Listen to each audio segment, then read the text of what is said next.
วันนี้ซึ้งๆกันเลยซึ้งฮอเพลงลินซื้อเพลงว่าวอนฟ้าอภัยนางก็ห้องได้เมื่อวานมาเจอเนี่ยนี่ก็เลยเห็นดีฟังเลยนะ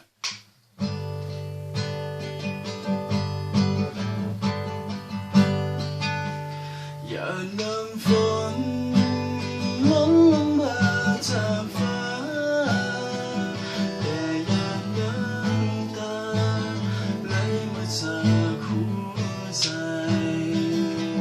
เมื่อคนหักของเราเขาไปมีคนใหม่บ่ใส่ใจเยื่อใยที่มีต่อกันคำว่าหักเสียจนหมดใจ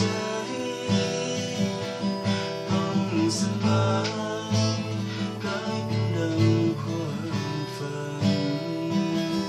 เคยทุ่มเททั้งใจให้ความหวังมาตั้งนานกำมาทรมานวันจะจากลาเราคงลืมเล